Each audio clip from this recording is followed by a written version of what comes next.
The views and opinions expressed in this podcast are those of the individual co-hosts and do not reflect the official policy or position of the Firearms Radio Network and or their employers. Viewer discretion is advised. This is especially true on live shows. I kind of think of that little guy that's like bouncing around the blood sport mat. I wouldn't go to a place that just has a room of 20-year-olds trying to kill each other because it's not going to be good. That's going to be a meat grinder. What are you doing following Justin Bieber? I think that would be my goal every day I walked in the front door. I mean, there's so many options from, attacking from the bottom that... This is the After Action Project, and we're bringing you the student's perspective on firearms training. This is the podcast that takes you inside the eyes of the student and the mind of the instructor, from practical to tactical, medical to legal, and everything in between. If there's a course for it, this is your fly-on-the-wall After Action destination. This is the After Action Project. And this episode, just like all of our episodes, is brought to you by Southwest Gunsmith Technologies here in New Mexico. Those guys are doing some great work over there, so check Southwest Gunsmith Technologies out. If you would like a chance to win some custom work done to your gun, either laser stippling, stipling, one of these days, Andy will tell me how to pronounce that word correctly, or some Cerakote work, go over to afteractionproject.com/giveaway. That's afteractionproject.com/giveaway. To enter to win your gift certificate there. I believe it's a $250 or $300 gift certificate to get some work done to your guns. Rick Kennedy is a great gunsmith, and they're doing all kinds of cool stuff over there. Well, can I ask a question? Can Rick make my Remington 1100 youth model fully semi-auto? I don't know. I think to go full semi-auto, you have to talk to somebody on the left side of gun control. Okay, gotcha. They have the market on full semi-autos. Gotcha. Well, will he at least claim my 320 for like $18? I don't know what he charges to clean guns, but I'm sure he does. They're doing all kinds. Man, they have a laser engraver over there, so they can do a bunch of different cool, intricate designs on your Glock frames for Andy. Yeah, it works with SIGs because. That hurts. So coming off the other side of things, what kind of laser engraving can they do? Can they do like SBR lowers and stuff like that? Or are we talking more ornamental stuff or what? I'll have to double check. And I wasn't listening to your question. I'm trying to make sure we have audio coming through. So if you guys are watching us on the Facebook live stream, double check. Let me know if you have audio coming through before we get into the intro for the thing. The thing is the live show. We're talking about competition level Brazilian Jiu Jitsu today. Danny's the instructor. Zach's the student. So we're probably going to go back and forth with banter for a few more minutes because I don't think my audio is coming through. And I don't want to do what I did last week and upset a whole bunch of you folks. So talk to me, Danny. What level of training are you at right now in your world? For me, yeah, I've been doing martial arts since I was a little kid, like 8 years old. I'm 44. Brazilian Jiu Jitsu wasn't even in the United States back then. So it was either karate or taekwondo or kung fu. It was, more of what you consider traditional martial arts. Okay. And then when I was about in high school, that's when the UFC came out in the 90s. And the UFC was the introduction of Brazilian Jiu Jitsu. That was the whole purpose of the UFC. It was Rorion Gracie in California who created the Octagon, and he wanted to test Brazilian Jiu-Jitsu versus all the other arts, boxing, wrestling, karate, kung fu, and see which one come out on top. Gotcha. And then, as it progressed and evolved, the military took it up as their preferred form of hand-to-hand combat with combatives, and they called it different things, but it was Brazilian Jiu-Jitsu. And now it's spread, pretty well throughout the country as a martial art people can do, coast to coast. Gotcha. And Zach, what from your side of things, what drew you over to Brazilian Jiu-Jitsu versus Taekwondo or, Kempo or something like that? I actually started with Taekwondo when I was about 9, switched over to Muay Thai when I was 13, and decided toward the end of my military career, I'd be fun. Let's do a cage fight. Let's see what it's all about. And went in and promptly got choked out my first match. So I decided I'm going to learn jiu-jitsu. I didn't want that to happen again. So that was about 10 years ago that I started down the path of jiu-jitsu, and I train anywhere from 4 to 6 days a week. Have ever since. We started a conversation in the in a pre-show about, and I believe one of you guys said that jiu-jitsu is number 2 against anything else. Number 1 would be using your firearm. Number 2, jiu-jitsu. And my question to you guys were, is that a controversial statement or not? Because the reason why I ask, and I'd like you to go back into that in detail so we could share this, because I think it's important. You have other kind of martial arts like Krav Maga and some other more violent ones like that. What would you guys have to say in regards to jiu-jitsu versus a Krav Maga or something in that regards? Well, that's a great question. Everything can be controversial, there's always debate. The number one, though, from my experience, handguns, guns. That's the number one form of self-defense. Like if you had a choice of how to stop an assailant and you needed to stop them, like life or death, a handgun is the number one choice of self-defense. The number 2 choice is Brazilian Jiu-Jitsu. And that comes from the military in wartime. Like when they actually have to go out and they can't just shoot everyone. That's like when they go into a house and they kick the door in and they're going door to door. People don't want them there, and they're telling them, get out of my house, but they can't. They have to search the premises and make sure that there's, no one there that's going to try and harm them. And they have to go hand to hand with these people all the time. And so in the elite forces, the Rangers and the SEALs, and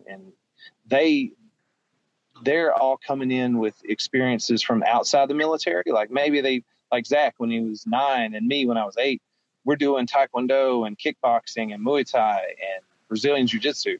And so all those come in to play. And it turned out that Brazilian Jiu-Jitsu, there'd be two big guys that couldn't handle a one person, like 2 big 250-pound guys. And then a little 175-pound guy would come over and just do whatever he wanted to them. And it kept being Brazilian Jiu-Jitsu over and over that was doing that. So I noticed that you didn't mention the Air Force in that line of No. They just have B-52 bombers. they just bomb you. So Zach, it's my understanding that you are former Air Force, correct? That's correct. Did you do any of this sort of stuff in the Air Force? Did they? I mean, I'm picking on you because I like you and I love you and you're my brother and blah blah blah. But did you guys do any sort of hand-to-hand stuff in your training in the Air Force, or there is in certain career fields? Yes. Overall, is it like the Army where everybody does combatives? No, definitely it's more compartmentalized that way. I mean, you have your services troops and other people who will never get anywhere near anything confrontational. So there's no point in spending the money and training them up. Sure. But those people who were closer to dangerous situations, yeah, you would get that training. So what's the difference between the training that you got in the Air Force versus the training you get now from Danny? Wait, can I jump in there real quick? Because I've heard the answer to this already. Isn't it? I mean, you guys still hug with no shirts on, but you don't actually fight, right? So you're coming out here in April too, right, Andy? No, I'm not. That's why I'm talking crap. No, in the military training with combatives and all, it's definitely more focused on situational and a more life and death stakes. So when there are things you're learning, not just grappling, you're learning striking, you're learning edged weapons. You have all that combined to where what Dan and I do now is it has ties to self-defense and is definitely still applicable, but it is focused more toward the sport aspect. So we keep track of points, we keep track of the rules, this and that. Where in military combatives, you're not worried about you're gonna get disqualified for that one. There's no disqualification in the battlefield other than just not coming home. So I also wanted to touch too. You asked, jiu-jitsu in comparison to say Krav Maga, because that gets brought up a lot.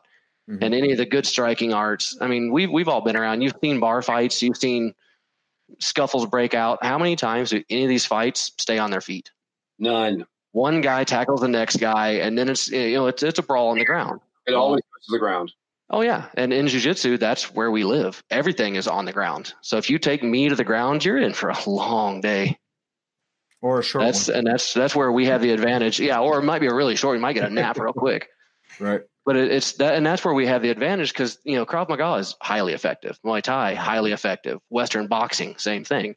And you can inflict a lot of damage if you're on your feet. If you're on your feet and can keep the distance. But you get some big guy like if Andy charges me, I'm probably going to the ground.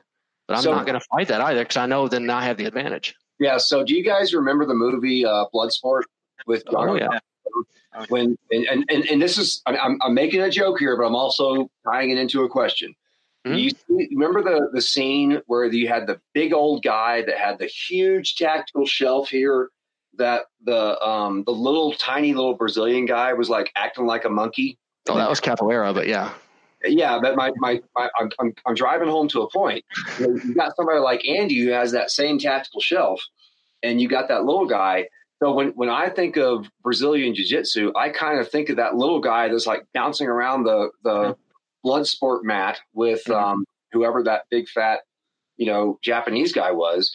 And that's kind of what I think of. Can you correct me if I'm wrong and explain to me what it really looks like? No, well, it's definitely not bouncing around. It's more, it's focused on, both of you being on the ground, both of you being tied up, actively grappling. There's space is at a minimum. If you control the space, you're definitely winning the fight for the most part. The other thing, though, is you brought up the size differential, and that was one of Master Elio's big things. Was he wanted to prove that with jiu-jitsu you can counter. Danny, what would you say is a safe thing? An easy 50 or 60 pound disadvantage? The rule of thumb is if you know jiu-jitsu and your opponent does not, you can beat someone if you're good at it. If you've trained for several years, you can beat someone twice your weight and 3 times your strength. That's the limitations. You won't do more. If I'm a black belt in jiu-jitsu and this is just a huge monster of a person, if he's more than twice my size and more than 3 times my strength, I'm not going to be able to beat him. That's kind of keep in mind, Danny's 6 foot and 200 pounds. So somebody twice his size is not going to be an easy thing to find. Yeah. That's a big man there. Does that... And Andy's 5'4" and 300 pounds. So finding somebody twice. And he called me a big fat Japanese guy, I'm pretty sure. But that's something that's not real well known. Going back to the early days of UFC, Hoist Gracie's the one that everybody knows. He's the one who went in there and did all the damage, right? Well, Hoist Gracie was never the biggest, toughest of the Gracie boys. He was actually the smallest. That's why they chose him to go in there. The toughest one walking was Hickman Gracie. Yep. But they figured it wouldn't be as impressive of a display for jiu-jitsu if you sent in the big, strong Hicks and send in little Hoist. And he wrecked shop on everybody. And you were asking about when you're standing up, like when in the blood sport, when the little guy was jumping around. Yeah. I'm not sure what that guy was. I remember that guy. He would just jump on you and start smacking you in the head. I'm not sure what he was doing exactly, but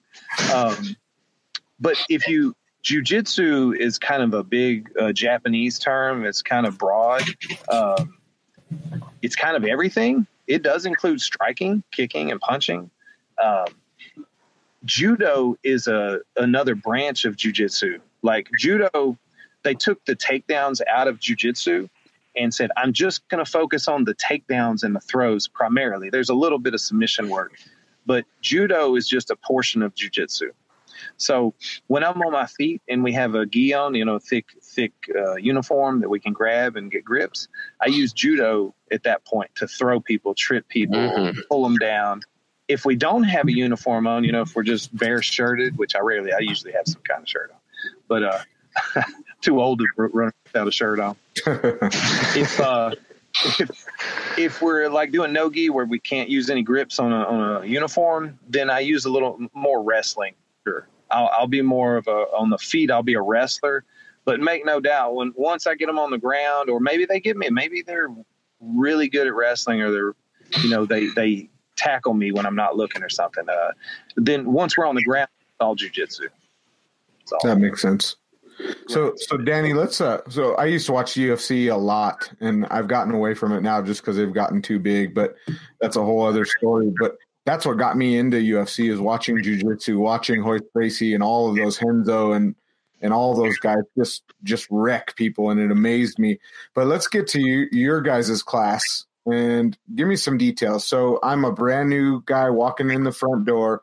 I've never done jiu-jitsu in my whole life. Tell me what that looks like, and kind of expand from there to what would I expect? What should I wear? Well, if it's your first night, typically we have a gi that we include in the program, like a uniform. We give you that, and you're going to learn how to fall down properly. You're going to learn how to move across the floor, like hip escapes, front rolls, back rolls. We're going to slowly get in shape. We're going to, every day you get a little bit stronger, a little bit better. And then you have to just learn one technique at a time. There's like 750 main moves. I don't even know them all. I've been doing it 10 years. And I know hundreds of them, but I don't know all 700. And that's just 750 name moves. So you're going to learn your positioning. Like if you come in with a wrestling background, you already have a good base, because all you know is positioning. And so then all we have to do is add submissions, chokes, joint manipulations, every joint that you have. We not the small joints like the fingers. We won't bend fingers, but wrists and elbows, every major joint, shoulders, forwards, backwards, sideways. We'll manipulate all of that. If you're feeling, mean, you can mess with their neck a little bit. That one, I don't want to hurt anybody. But we reserve that for each other. If anything gets uncomfortable, Zach will fuss at me sometimes. I go for the wrist. Wrist locks are kind of like, eh. That's kind of it's legal, but it's one of those things that everybody kind of frowns upon it. Like, really, you're going to wrist lock me? Well, like in Aikido, they show all these wrist locks, and in Aikido, wrist locks are awesome. But what Aikido misses, they don't isolate the elbow, so they really can't, like, I have to give you my hand. I would have to say, here's my hand, wrist lock me. But in jiu-jitsu, we're going to isolate your arm and control your elbow, and then I can wrist lock you for everything. You'll wrist lock someone. And now for anybody listening who doesn't know Aikido, if you remember back to the old Steven Seagal movies, that was textbook Aikido right there. He makes a circle and you do a flip. You could just pull your hand away from that. It's. I have to give you. I have to give it to you. Choreographed. Yeah. But if you don't want him to do it, you just pull your arm back. That's where jiu-jitsu, we're going to control it first, then we're going to submit it. It's position before submission. I was actually working with a new guy tonight, Andy, at class, and I guess D'Angelo's been with us, a week, coach? Something like that? Yeah. He's been with us about a week. He has a wrestling background. He's an Army reservist, so he has some combatives experience, but he's still new. And so I've kind of grabbed him and been working with him. And one of his comments tonight, because we were talking about controlling the body, we got done and he was like, man, it feels like you're just Velcroed to me. I can't get you away. I'm like, well, yeah, that's the point. That's why I'm not having to use muscle. I'm not having to try, because I'm staying connected and I'm controlling his body so that he has to use strength and I can just hang out. Yeah.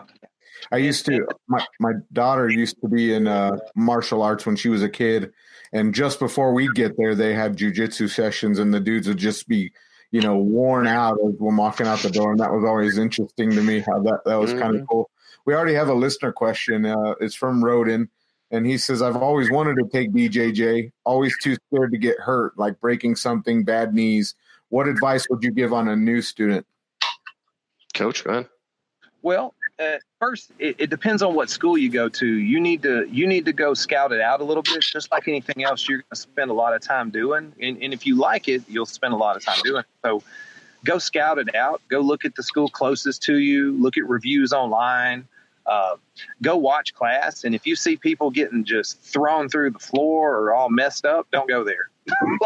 If you see people, though, that are helpful and you see like if you watch me and Zach roll, you would think, holy cow, those guys are trying to kill each other. You see higher level guys, like we'll be laughing. We'll choke each other senseless and we'll be laughing about it. But then when you look at the lower ranks, you see taking care of them and easing them up to that point. And then once you get up to a high level, you can go. Oh yeah, but I mean, everybody starts from zero, and you hear one of the biggest things I've heard about people who want to try jiu-jitsu and don't, like, well, I need to get in shape first. No, you don't. Yeah. Show up out of shape is the best thing you can possibly do, because trust me, you will get in shape. Yeah, when somebody's trying to hold you down, you can't just lay there. It's very weird. You'd stop running on a treadmill, but you'll keep going when you're grappling. You'll 20 minutes will pass, and you won't even think. You'll just be needing water because you're dehydrated.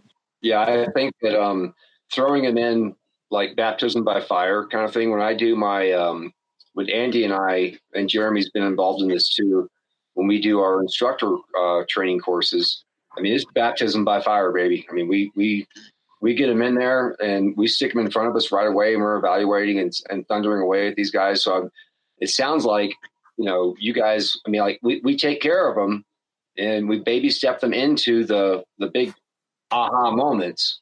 Mm-hmm. It sounds like you guys kind of do the same thing. So like somebody like myself who has, certain joint issues and, other things that are going on. If I wanted to do something like that, what would you tell somebody that has some medical issues, like reoccurring dislocated shoulders and really bad joint pain from time to time? Is that something that you guys can overcome, or would you push me towards something like more of a Tai Chi kind of thing or yoga? I hurt my knees. I did Taekwondo for years. I competitively tried for the Olympics for several years, and so my right leg was, I did nerve damage in it one time too when I was in my 20s, because I didn't have to warm up yet.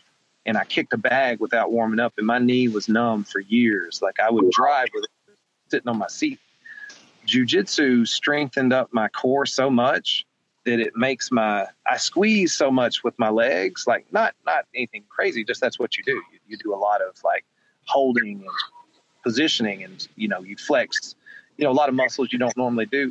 It made my knee track right. So I actually feel better now in my 40s than I did in my 20s because of that injury. So you would need to go. My suggestion would be take chondroitin glucosamine. I take that, or my back will hurt just for my age. I have a little arthritis in my back from deadlifting, believe it or not, deadlifting. But I take that so that my back feels good, and go to a place and like I was saying, the vibe you get. If you go in there and they're all 20 years old and they're trying to kill each other, that's not a place to go if you've got aches. And, you want to go somewhere where you can see a progression. When you see white belts, they're white belts and they're getting treated well. And then when you see the guys, me and Zach, brown and black and purple belts that are they're really good and they're even scary looking, they're going to elevate you to that point eventually. I wouldn't go to a place that just has a room of 20-year-olds trying to kill each other, because it's not going to be good. That's going to be a meat grinder. Yeah. Go somewhere where they're going to help you and they're going to get you to a good high level of jiu-jitsu, and they're going to take you there. But another good point to be made, Judson, as far as what you were asking, my wife, Kara, that she trains with us, that she competed back in October with me. Right. She's got 7 herniated discs in her back from an end over end car wreck 10 years ago. Wow. And she's got, damage to her hip. She goes in and she can train and she runs all the big dogs in there, but it took time to build up, but her back pain has actually lessened since she's begun training, because it has strengthened her core up so much. It really has helped. So it's one of those things. If you get in the right situation, the right gym, and you make it known to the coach, make it known to your training partners, hey, my left shoulder's messed up. Just kind of watch it. Okay. You can work through a lot, and it'll actually help to rebuild your body. Okay, so I have a question for you, Zach. Mm-hmm. So Karate Kid 1, Daniel LaRusso versus Johnny Lawrence. Who was the good guy? Who was the bad guy? LaRusso was the good guy. We'll give him credit on that one. All right, fine. Is there a minimum, you guys say that, if you're out of shape, just come on in. For a lot of folks, though, I think they're still going to look for, okay, this is what I need to be able to do. Is there something that they need to be able to do? Is there's a point where too out of shape is too out of shape, where it would be like, okay, we need to get you work on some cardio before you're able to come in here and roll around on the mat with some guys for 20 minutes. I think as long as you're not going to, have a heart attack on the mat, if you can handle, because the nice thing about jiu-jitsu when coach is teaching, If he's pushing too hard on something and you need a break, take a break. You're not going to get yelled at because you need a break. Fine. Take a break, get a sip of water. You run at your own pace. You push yourself as hard as you know your limits. Don't try and hang with us older guys who've been doing it. Come in, do what you can do, no matter what shape you're in, literally. If you can go in and just try. And if you only make it the first 5 or 10 minutes, cool. Make it 15 minutes, down the road. Yeah, don't compare yourself to anyone else. Don't look at the guy to the left or right of you. You just come in and do what you can. Mm-hmm. And my goal is just something tonight. If I just got 1% better tonight, and 1% is not a big deal. If you just did 10 squats, you could get 1% better. But then the next class, you get 1% and then 1%. And before you know it, a couple of months go by and you're 100% better. Just it's that the littlest thing every week even, heck, if a year goes by and you're 100% better, that's a big deal to me. And set short-term goals. Don't walk in, I want my black belt. No, I want to come in and I want to go this week and not get choked out. That's my goal for the week. And I know it sounds dumb, but literally that's a huge thing. If you can make it a whole week and you don't get submitted, I mean, that's massive. But looking at it from the outside, you're like, really, that's all you're looking for? But it's, I don't know. For me, I think that would be my goal every day I walked in the front door. Don't get choked and don't get broken arm or something like that. Well, I have a friend that used to train with Gracie Barata here in Albuquerque. And he used to always tell us that they would, when they go in, they would take the newest guy and have them roll with the most senior guy. Is that still the case? Is that what you guys do? Does that sound about right for you guys or no? As far as roll with or train with, I like to take the brand new guys. We don't want 2 brand new guys paired up together. I'd rather have an experienced person with a newer guy because it'll only help speed up their progression through the sport. And coach, I mean, you tell us your thoughts on it, but that's how I looked at it. Well, it depends. Like it could be from the standpoint of, I want to show him jiu-jitsu, and help him. Cause if you, like Zach said, if you put 2 white belts together, usually they try and kill each other because they don't know any better. They make up for lack of technique by effort. And I usually look like clashing beats, like just it's going to be as all muscle. But on the other hand, some clubs, like I said, they'll put you in the meat grinder. Like you're there for food. Yeah, well, there's the old saying was white belts are food for the color belts. Yeah. So that's why I like to go and check it out and make sure they're not feeding the white belts to the blue belts. That's that happens, a lot of places. So I've got to be careful. Talk to us a little bit about the belt progression and what that looks like. Somebody that goes in there, they start off the white belt. And what do you see your average student? What does that progression look like for the average student that's training 3 or 4 times a week? It typically takes a stripe every 4 to 6 months. So you have only 4 belts. You got a white belt, a blue belt, a purple belt, a brown belt, and then a black belt. It takes 4 to 6 months for a white belt to get a stripe, and it takes at least 6 months on the color belts to get a stripe. So you're looking at approximately 1 to 2 years for your first belt to get through it, and then you're looking at around 2 years per belt after that. So it averages about 10 years to 15 years to get a black belt in jiu-jitsu. Jiu-jitsu is far from an instant gratification sport. You gotta don't come into that sport belt chasing because you're going to leave pretty soon. Well, a 2-stripe white belt in jiu-jitsu is not to be underestimated for sure. They can usually take out most people. A 2-stripe white belt, people come in thinking, "Oh, we're the same." We're like, they got a year or 2. They're tough. So let's talk about that a little bit, man. When we try to transfer these skills over to, being that second most effective form of self-defense, what does it look like? What's that progression look like? Is it when you're a 2-stripe white belt that you're able to start to, I guess, overpower and win those entanglements with the guy that's 3 times your strength and twice your size? Or what does it look like before before an average student starts to see some results that would be effective in saving their life or protecting themselves in a ground fight? I think it's relative. It depends on what kind of athleticism the person has, what they bring to the table, how hard they work, how many nights a day they train. Your blue belt is going to be pretty solid. Like when you get a blue belt, you're going to be pretty tough. A purple belt is pretty much going to do what he wants to. Used to, like, purple belts were the world champions in the UFC. Blue belts were just, nobody even saw them. They were ripped. And that wasn't that long ago. But a 2-stripe white belt can take out black belts in most arts. Like, when I was already a black belt in a couple of martial arts, and I had a 2-stripe white belt in jiu-jitsu 11 years ago. He submitted me every minute for an hour. It was horrible. I popped my. No, I know how that feels. Like, I was tough. I was in my 30s. I was tough, and I could go for an hour, but I got my butt whipped for. And he was just a 2-stripe white belt. Tuned me. I was shocked. I'd throw him off of me, and he'd just land right back on me. He would kind of go up and then land right back on me. Just submit me just every minute for an hour. It was horrible. What? So we're talking about competition level Brazilian Jiu-Jitsu.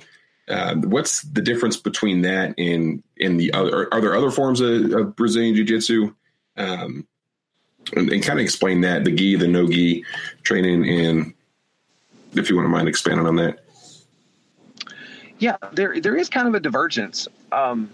My professor is Carlos Machado, originally from Rio de Janeiro. He was the head instructor for Gracie Barra, and 10-time national champion in Brazil. He dominated jiu-jitsu before we heard about it. And, he's first cousins to the Gracies. Yeah, Henzo and Hickson and all. That's Master Carlos's first cousins. Yeah, he was teaching for them back in the day. And he has 5 brothers, four other brothers. Well, his version of jiu-jitsu is a lot like Elio Gracie's version, where he wants you to be able to grapple with someone at a high intensity for 1 hour. He wants you to be able to lock up with somebody and go full at a high pace for 1 hour. That is his idea of an expert level jiu-jitsu. And they're really not into the sport. Like, Brazilian jiu-jitsu was made for the weaker person. So the sport is kind of counter to it. Like, Elio doesn't like sport jiu-jitsu because you need to be the faster, stronger person.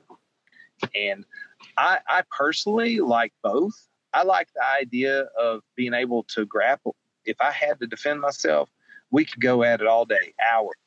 I would be able to tie somebody up, nullify them, and neutralize them for hours if they were a lot better, stronger and faster, and I would eventually wear them out and do what I wanted to them. And in the sports sense, I want to be in shape. I want to eat right. I want to be fast and strong and be able to submit people who know I'm trying to submit them. So I kind of embrace both sides of that. Mm-hmm.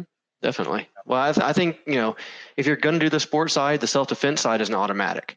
Now, you can do the self-defense without the sports side, but I don't think you'll, in my opinion, in the way that I train, I think a lot of that is credited to Danny, is the fact that, I'm definitely competitive. I'm competing again, actually, in 31 days, I think, 30, something like that. I have a coach that probably said it the best. He said, I want to teach something that will make people train and repeat the moves over and over. And you guys, if you do competitive shooting, and it will make you better. Just the focus and repetitiveness and the concentration that you'll do when you've got something to win or lose, you will get better. So if we do the next tournament we will be better just because of that focus and intensity and the situation. So Dan, can I get you to repeat that? I'm copiously taking notes here, but the first thing you said there is, I want to teach somebody something that will make them want to train. Repeat it. To repeat that move over and over and over. That's the only way you get good at it. So, I've got a couple. I've got my notes here in front of me. I'm trying to, decipher everything. And for those of you that don't know me, I can't write for shit. But but you do a lot of it. Yeah. So, well, you don't fear the man who does 1,000 moves once. You fear the man who does one move 1,000 times. Exactly. Mm-hmm. So, Zach, did we do pro tips in your class? Oh, yeah. Yeah, I actually wrote a bunch of those down. Okay, so we're continuing to do that, and Angie and I are working on some other things with that. But I've written several things down that are going to actually go into the pro tips that we teach our instructors. And the first one is I want to evaluate the 1% better. What does that mean to you, Zach? When you go to the do you call it a dojo or a studio? Gym. Or the gym. When you go to the gym, what does your 1% look like? For me, especially this time of year when I know there's a tournament coming, my 1% is, Danny and I will sit down 90 days out of a tournament and start working my game plan. So from that point on, my 1% is I want to get in there and I want to work my game plan on every practice. So my 1% each time is, this one portion, this one position, this one move, I'm working, and I get to put it to the test to make sure I'm getting there. I'm hitting that move. I'm holding that position. And so when I get that secured, then I go on to the next goal. If I want to work this one takedown, then I'm going to work it for a week, 2 weeks straight every day to start practice. I feel so sorry for my teammates when that happens, but I do a lot of judo throws. And so I walk in and my warm up is I'm going to hit 25 throws in a row. That's how I get my warm up. So I have to have somebody to throw. And like I said, I feel bad for them because they are just getting 200-pound men getting tossed like rag dolls 25 times in a row. But that's my 1%. You'll never get better at it if you don't drill it, which, you guys have all understand. Yeah. How many times do you practice your draw stroke? Countless. Thousands. I can't count. But now it's second nature to you. Yeah, absolutely. And it's the exact same premise. So don't let effort make up for technique. That was something Danny said. So Danny, on your side of things, you got two guys that come in, and I'm trying to kind of bring us full circle here, but don't let effort make up for technique. What does that mean to you, and how would you describe that to a new student that walks into your door that is just biting at the bit, wanting to learn? How would you say, don't let effort make up for technique to that new person? Well, I would say embrace the techniques that we're doing. You can't help it. I box sometimes. I'm not nearly as good at boxing, so I'll feel myself punching harder than I should. Like I'll be pushing instead of snapping. And the same way with jiu-jitsu, when you first come in, you can't help it. You're going to try to squeeze people or pull really hard. Your grips will be sore. Your fingers will be sore. Like your forearms will burn because you're just burning your grips. You don't know how hard should I hold on to this. So I'm going to hold on as hard as I possibly can. And if you'll just relax and, drill the moves, feel the moves, roll with some higher ranks, feel how smooth they are, what they do, and then steal that. Whatever they do, steal it and emulate them. They're there, and the things they're doing, they're going to be technical. And you just, you try not to make up for the lack of knowledge and stuff by just trying as hard as you can. Learn. The technique will do it for you. I would start embracing the technique as soon as I possibly could. Yeah, and I so appreciate that. And Zach knows me better than some. And I am a note taker. I have notepads all over the house, everywhere.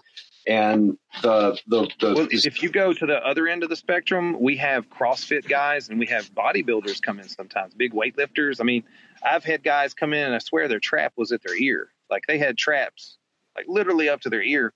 And we would, everyone would do whatever they wanted to them, like submit them, In fact, I hate to say, they're probably the last person who's going to stay with us, a big bodybuilder, because it hurts their ego so much to get submitted by tiny people. They're doing anything they want to them. And I had one bodybuilder, he said one time, man, big muscles don't translate to being able to not get your butt kicked. And everybody kind of laughed. But that was the last night he ever came, too. Yeah, and I just want to point out that the next pro tip I'm giving you credit for is teach somebody something that they will want to repeat. I mean, that's something that's huge. And I mean, as an instructor, as a training counselor, Andy, Jeremy, you guys are both awesome instructors. Zach, you're an awesome instructor. But that's something huge. I want to teach somebody something that they will want to repeat. That's amazing. Andy, what are your thoughts? Yeah, I agree with that totally. And it's funny on the big muscle bound dudes. They're probably going over there just to get stretched out so they could wipe themselves better. Exactly. But let's go. Big muscle up guys don't like to get bent in half very much. Right. let's go back to the other side of that spectrum. You mentioned your wife trains with you guys and stuff. Mm-hmm. So I have a 20-year-old daughter, and she's been looking back into getting back. Let me start that over, editor. I have a 20-year-old daughter. She's looking to get back into martial arts. She did some Kenpo for a while, and really we need to relate this stuff to what we're talking about, right? Self-defense. And often we see videos, and Zach, you and I had a conversation on a Patreon page about it. But what do you think about women against men? You know, the rape is out there. You know, it's a problem. I'm a big believer. Every woman should train Brazilian Jiu-Jitsu. If nothing else, the amount of rapes that do occur would significantly drop, you know, with a woman who's trained Jiu-Jitsu. Because when you think about it, if you're, you know, I generalize, granted I'm no expert in rape, thankfully, but, you know, it would seem most of the time a big guy is going to tackle a smaller girl or a girl, and he's going to be on top of her between her legs, correct? Well, right. In Jiu-Jitsu, that's having somebody in your guard, if you're familiar with it. You're on your back, you have your legs wrapped around their waist. Well, when the person who's on the ground, who's on their back, that's actually a position of dominance for them. The person who is in between their legs is at a weakened position. So think if a woman is trained on how to take care of herself in that respect, it's, you know, you're going to overpower a lot of attackers. Women have strong legs. Women typically have really strong legs and hips. Mm-hmm. Say a woman weighs 140 pounds. Her hips can lift twice her body weight where her hands can't. So she could use her hips to pop 200. She weighs 130, like 260 pounds. She could lift it. With her arms, she couldn't lift 100 pounds. You know, a lot of women can't lift 80 pounds with their upper body. But their legs and their hips, they can lift hundreds of pounds. So like Zach said, she throws one leg over the shoulder to the neck, brings the other one, hooks them together. She can choke that guy unconscious. 8 seconds or less. Yeah. And you know, she can choke that short-term memory out where he doesn't even remember her. Like if she just squeezes him a little bit longer, he won't even remember where he's at. He won't remember meeting her. Good. Yeah. And so that's my biggest concern, because I watch other gun guys and I watch some martial arts stuff, and I try to do some research for her per se, to be able to give her the right information of what's actually going to work out there. Because you often see this stuff where, yeah, we can teach them all this martial arts stuff, but the reality, a big dude jacked up on drugs and adrenaline is just going to overpower a female and do what he wants. So I want something for her, or the female that's out there really wanting something that's going to be effective. And that's, I think definitely Jiu-Jitsu. There's no tough guys when you choke them. There's none. Mm-hmm. I could break you could break someone's arm, you could break their face, their jaw, and if they're on some kind of drugs, then they'll keep coming at you. You could shoot them even, they'll keep coming at you. But if you choke them properly, there are no tough guys. You'll choke them out. You could actually kill them if you wanted to. It's up to you to let go and let them live or not if you choke them properly. Yeah. So women have nice little. You know, the bigger your arm, it actually isn't that much better for choking. No. Like my son, these guys and the girls with skinnier arms, they like nooses. They'll come around your neck and choke you so good, like, because their arms will actually fit around your neck and hit the carotids, where a bigger arm's going to kind of come over the whole face, just kind of squish it. They'll actually slide right into your neck and choke you like a rope. Mm-hmm. Yeah. Well, Judson, this might be your next martial arts, man. As small as you are, you could be a killer. What do you think? I know, right? I mean, that's freaking awesome. I love it. I honestly do think it would be beneficial for your condition in your body, Judson. Do you think it'd be beneficial for my health? I do. Knowing what really you do. Yeah, knowing what I know, I really do. I know with your grips especially are such a problem right now. Just the amount of work that'll go into building those back up. If you do it right and you don't try to overdo it, which I know you're intelligent, you're not going to go that route. You'll train smart, but yeah, you could really make a significant difference. And there's things when you're out here, there's stuff I'll show you that you can work at home even that it'll start to make a difference for you, I think. Well, when I come out there, I'll be on my own timeline with the exception of dropping Sean off at the Dallas airport, but we'll make that work. I'll try to spend some extra time with you guys. When you get here, you'll have a house key, man. Stay as long as you want. Awesome. So I think, was it Danny that talked about being on your back, or was it you? I don't remember. Me, but either way, he knows more than I do about it. So I've I love dogs. I've got 3 of them sitting over here right now that are, cuddled up around me. And I was, this is a lot of years ago. I was talking to a guy that was a professional dog trainer, and one of my dogs was on its back, upside down, playing with another dog. And I was thinking the dog on top was actually the alpha. And the reality is the dogs put themselves in a position on the ground where they get more leverage. They have more access to, to the throat, the neck and whatnot. And we're almost getting into the wolf, portion of the dog. But can you speak a little bit about that as far as being on your back? And I'll start with Zach, and then Zach, you kick it over to Danny. But being on your back, I was surprised to learn that an alpha dog would actually go onto its back in order to have more access with all 4 paws and legs and, the sharp teethy thing. Whereas, being on top, you might have gravity working for you, but if you're on the bottom, you have more leverage working for you. So Zach, can you speak to that just a little bit, then kick it over to Danny? Oh, definitely. Let's, if I'm on my back and I have someone on my guard, they're on their knees and they have their base, but really for them to move or anything, they have their 2 arms to push against me. Well, I have 2 arms to grab them with, but I also have them wrapped in my legs. So look at all the strength in my core, my hips, my legs. I can bring their entire body up onto me. I can manipulate their position and still have both my arms free. So I can attack their collars, their neck. I can go after their arms, their shoulders. I mean, there's so many options from, attacking from the bottom that I could always just sweep them too and go to the top. But I am completely comfortable whenever we have new guys that come in, especially big guys. I'll intentionally, I'll have them roll with me, and I will intentionally take the bottom position and let these big tough guys just try. And they wear themselves out. They're trying so hard, and they're not even past my guard. And I'm sitting there, I'll have my eyes closed. I'll hum. I'll just,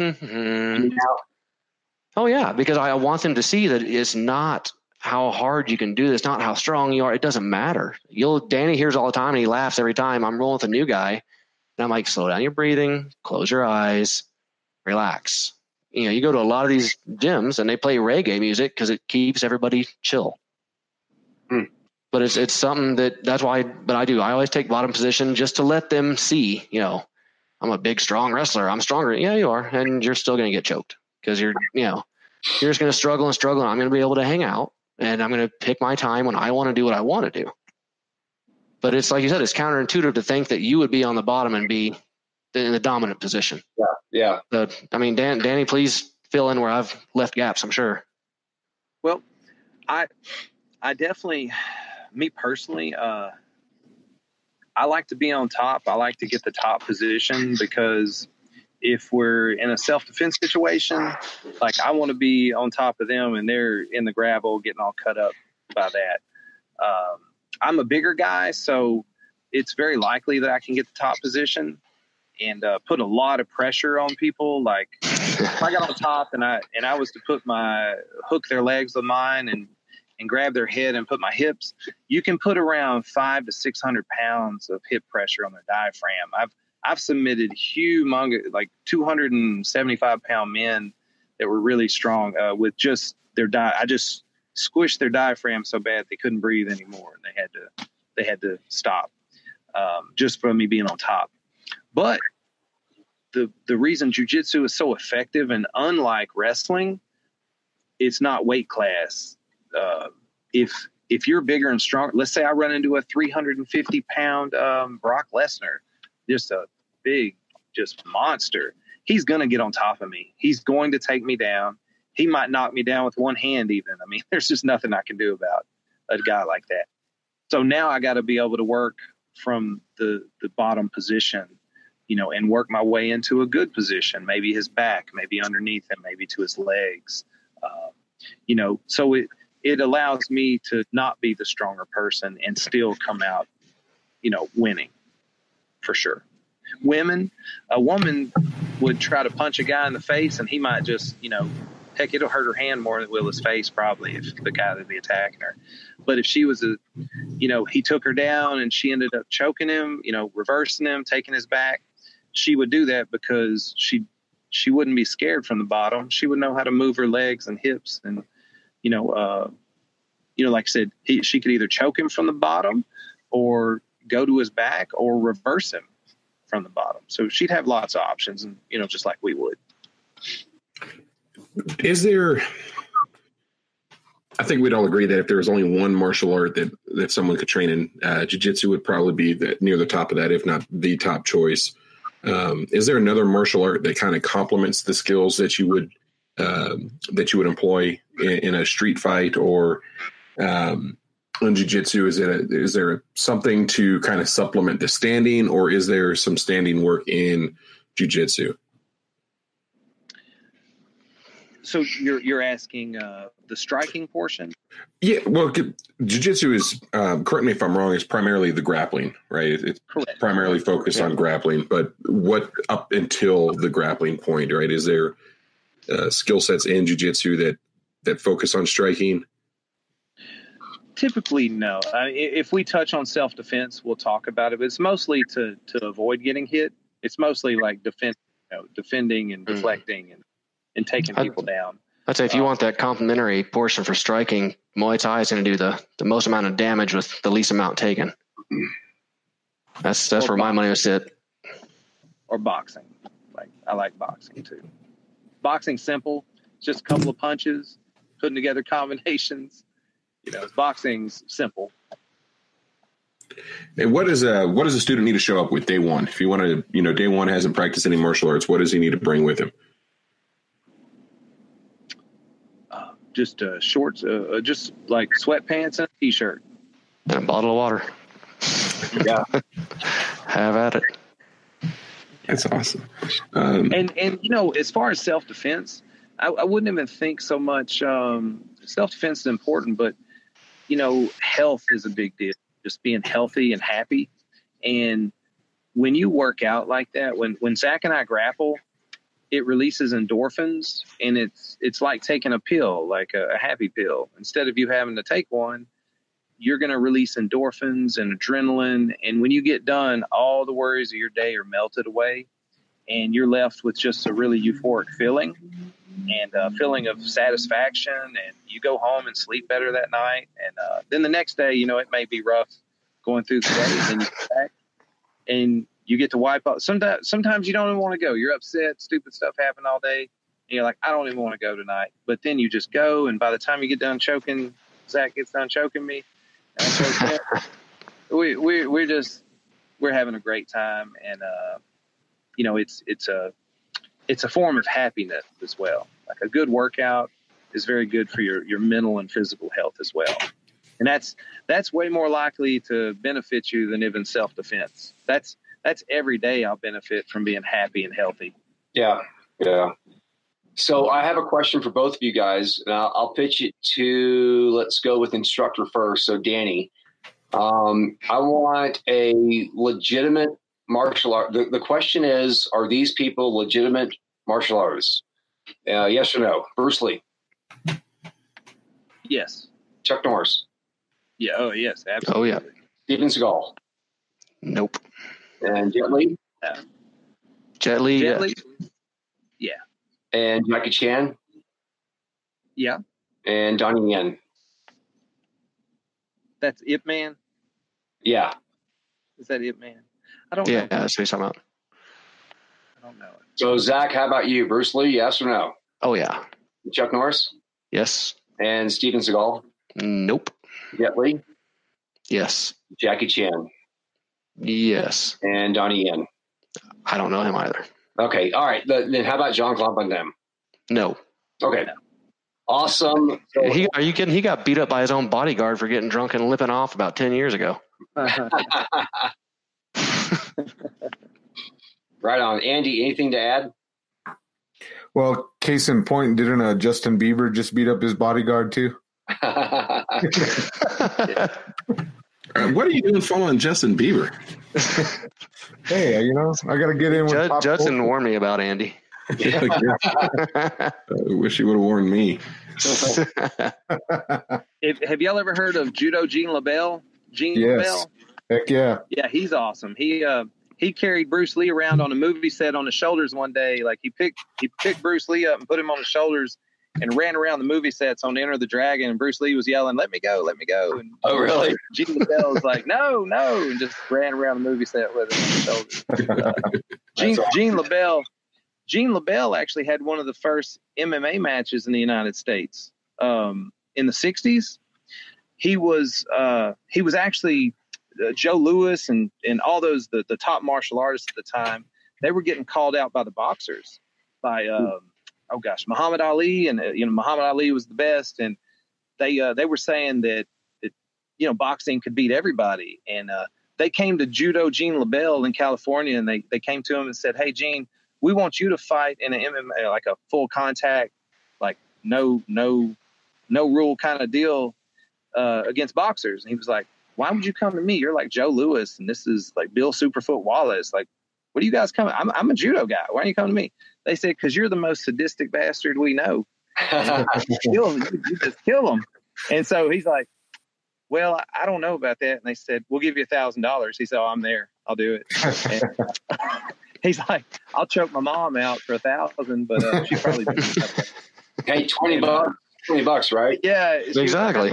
I'd probably lose, but So he went to Salt Lake City back in the '60s, and they did a radio deal. And the guy on the radio said, "Here's the number 5 boxer in the world going against the judo guy," and it was a pro boxing deal. Everybody believed boxers were going to win, and the commentator even said, "I don't think chokes work." This is a big deal for some reason. People don't think chokes. Steven Seagal said chokes don't work, and Gene LaBelle usually straightens them out on that. He has a patch that says, "I got choked out by Judo Gene LaBelle." He gives people when he chokes them out. And so the commentator goes, "It doesn't work." And Gene said, "Well, you want me to try?" He said, "Yeah." So Gene gets him and chokes him unconscious on his TV show, right? His radio program, or back in the '60s, whatever it was, TV or radio. And the guy passes out. Well, Gene's really mean about this. He would just drop you and let you fall down the stairs. He is sadistic like that. And so the microphone's like boom, boom, boom, falling down the steps. Gene goes and gets it and says, "Hey, everybody, this is Gene LaBelle. Evidently your commentator here got sleepy and decided to take a nap. I don't know what's going on with him. But I'm going to come in here tomorrow night, and I'm going to choke this guy out, and I'm going to pile drive him through that mat. And then when he thaws out this spring, I'm going to pick him up, choke him again, and drive him back in that floor. I'll see y'all tomorrow." And he threw that thing sold out in 2 hours. That's hilarious. Hey, do you guys know if you guys familiar with Randy Couture, right? UFC. Yes. Is he also jiu-jitsu? Yes, he does. His background was Olympic level wrestling, but he is a legit jiu-jitsu guy. So the reason why I bring this up, and this is my final because I know we're about to wrap up here, for those that want to really look into jiu-jitsu and just get an idea of exactly what these guys have talked about, go look up the MMA fight, James Toney versus Randy Couture, boxer versus awesome. That was one of the fights that's still stuck in my head, how James Toney was so wrapped up he didn't even know how to tap, and it was in the first couple of minutes of the fight. So go check that out. He got made to feel real stupid. Yeah. And if you think about it, James Toney studied the MMA to prepare for that fight. So even though he was a multiple-time world champion boxer and he studied takedowns and defense, he still didn't get 0 punches. 0. Yeah. I have a quick question. It's a selfish question. It's just because it's something that, as I've looked into jiu-jitsu, and correct me if I'm wrong, but are there 2 branches of jiu-jitsu, that the Gracies, and then is there another side to it, or is it, or am I mistaken on that? And what's the lineage of that, if there is such a thing? If not, I'm there definitely is. Completely ignorant on it. Is it just 2 then? Was there a split? It all stemmed from the Gracie family. That's where it all started. And there was I want to say it was a judo or Japanese style jiu-jitsu practitioner that met up with Master Elio Gracie, and that's those 2 working together is where Brazilian jiu-jitsu was born. In Okinawa, right? That's where the guy was originally from. Yes. Yeah. And then Master Elio is from Brazil, of course, but that's where I was born. So everything is stemmed from that. I mean, of course, there's a branch off. People have gotten their black belts and started a a school or a style, not a style, but in their own name. You have 10th Planet, you have Team Winklejohn, and you have Gracie Baja, and you have, RCJ Machado, which is our banner. But at the end of the day, it all goes back to one source. Okay. Yeah, you can just look at their lineage. Most Brazilian jiu-jitsu schools, if you ask me or Zach, what's our lineage, we can tell you really quickly. Mine's Carlos Machado to Carlos Gracie to Elio Gracie. That's it. It's three people to the tree. The source. For Zach, me, mine is now the same. Just add you, but before that, it was Master Hobson. And then Master Hobson came out of Novo and Yao, which was Carlos as well. That we should have gone right back to Master Elio. Yeah, if they don't know where they came from, then it's probably not. Yeah, if you can't trace it back, 3 or 4 generations worth, then because you do have your McDojo guys out there that all of a sudden, hey, I've been training for 6 years, but I have a black belt. Well, yeah, it's because you went online and ordered it. I don't buy belts. If I have a belt, it's because it was presented to me. Yeah, I guess in Krav Maga, there's probably that's more prevalent where you're buying belts, and it's is that something that we should be concerned with when we're looking at a gym to go train at or start training at? Is the lineage of it, or I guess what's the most important thing I should think about? I think what Danny said earlier is the most important thing. Go in there and scope it out. Is the vibe right? I mean, you walk in our gym and it's a family. We're definitely going after each other, but there's nobody ever going to get taken advantage of. Nobody's going to get banged up just because we're being mean. You really do take care of each other, look after each other. We get together out of the gym still. You need help? I'll be there. That's just how things are done. And that was the old Gracie way, was your team is a family. So if you walk in and you see a gym where that's happening versus a gym that's, like an MMA style gym where they're really just grinding each other to dust. I mean, that's depending on what you want. If you want that, hey, have at it. I'm old enough to know I'm never going to make a living fighting, so I don't need that. So basically, what we're looking for is a Patreon page at a gym where you choke each other. Yes, exactly. Yeah. Okay. It's a Patreon page plus choking. Gotcha. And we had that actually because there's a thing where Jeremy chokes you out and you get a patch and a sticker. Not me. I don't get patches. No, not you, Jeremy. Jeremy Posderick. The other one. So this is something that I've been wanting to get into. So I'll probably have some questions that I'll shoot you guys over an email later on. If looking at a couple different jiu-jitsu gyms here. Ben in the comments, he was talking to me about one that he trains at. I think you guys did a lot to help me put some of my concerns to bed, and hopefully that's the same for some of our other listeners. The big thing is, am I going to go in there and get my ass kicked on day one and be like, oh man, I can't hang. Well, the big thing is walk in there humble. That's the best advice I can give you, is walk in there humble. Perfect. Yeah, if you walk in and you've got any chance of beating anyone there, it's probably not a very good gym. That would not. There's a mountain to climb up to get to a black belt in jiu-jitsu for sure. I remember being at the bottom of that mountain thinking, I can't even see the top. It's just clouds. It's really, really, your confidence. As adults, we don't really think about confidence. You think of kids with confidence, but as you get older and you used to play sports and you used to be in the top shape of your life and you start to get away from that, your confidence is affected. I can't tell you how much better I feel because I got out of martial arts for a few years and then I got back into it. And, now I take like 22-year-old wrestlers and just ball them up into a little ball and put them in my pocket, just do whatever I want to. It's a very big confidence. Like, I had somebody at Waffle House the other day being really rude, and I just thought to myself, I could fold his shirt up with him in it and go put it in the trash can, come back over here and pay for my, it's a very, very good feeling. Empowering. I like it. Yeah. I like it a lot. But you'll know whether you can or can't. Like when you grapple, if the girls are beating you up, you're like, I got a ways to go. The girls are getting me. I gotta work on this.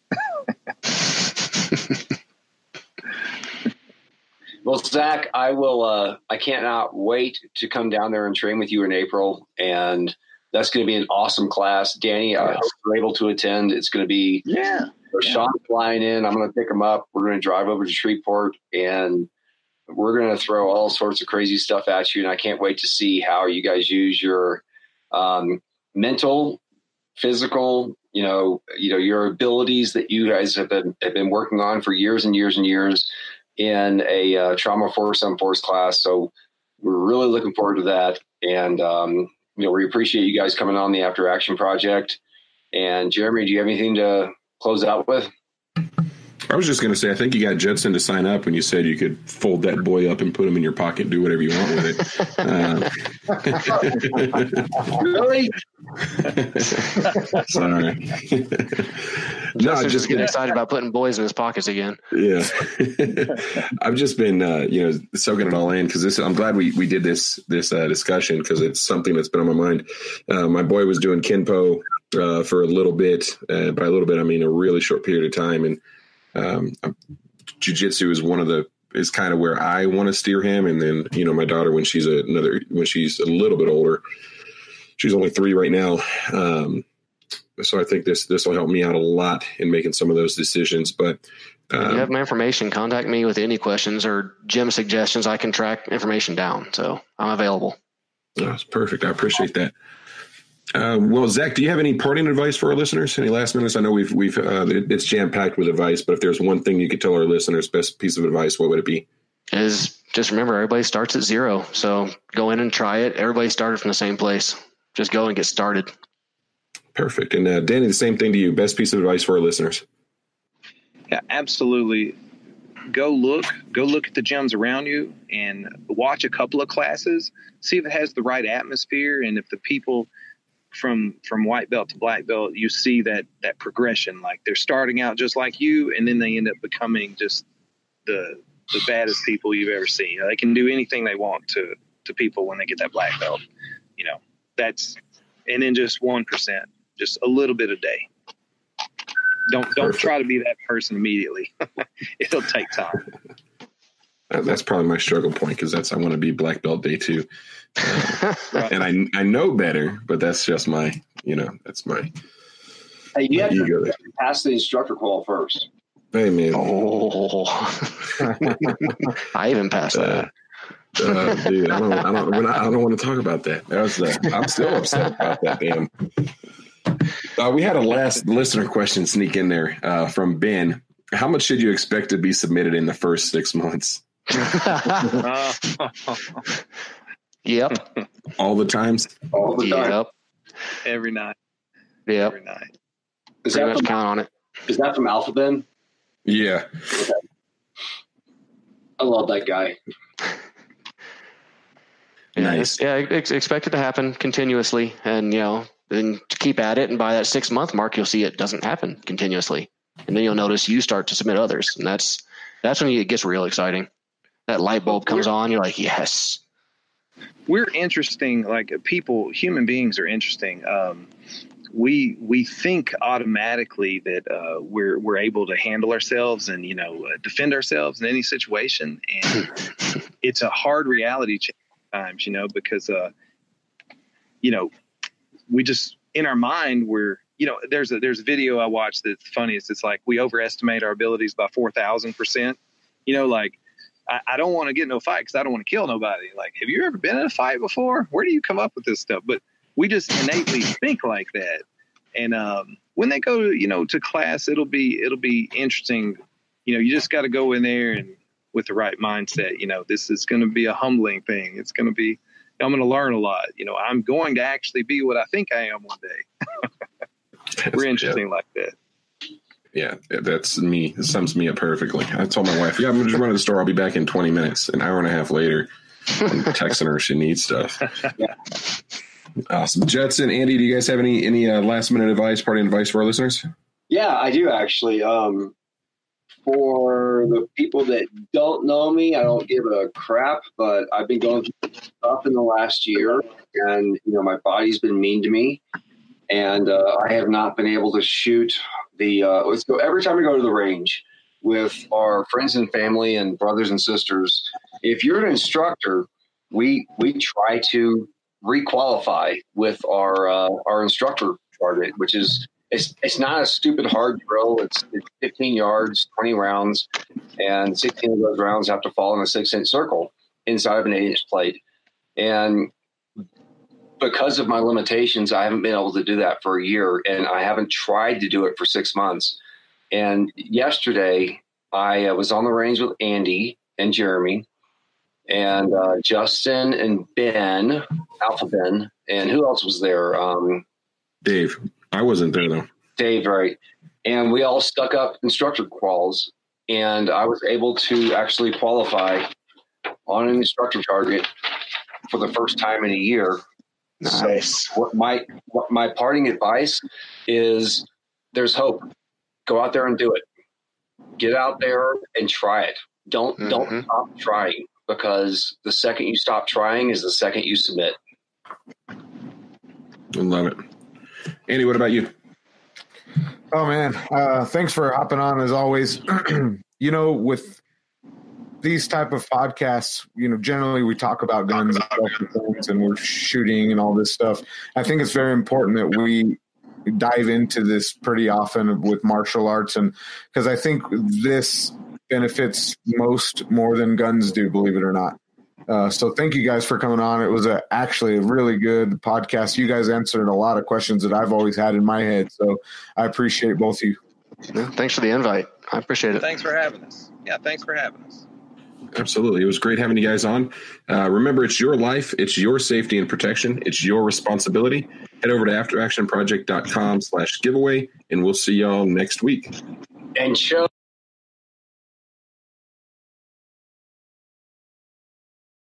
Man, we really hope you enjoyed listening to that episode as much as we did interviewing and having our guests on. Be sure to share this with your friends and family, and head over to patreon.com/afteractionproject. We'd love to have you on as a guest panelist, and be sure to check out those other rewards that we have for our Patreons. If you're a recent graduate of a firearms-related training course and would like to join us on our show, or if you'd like us to review a specific firearm-related training course or instructor, shoot an email to show@afteractionproject.com. Remember to join a local firearms advocacy organization. As always, stay safe, shoot straight, and remember to secure your firearms so that unauthorized persons cannot gain access to them.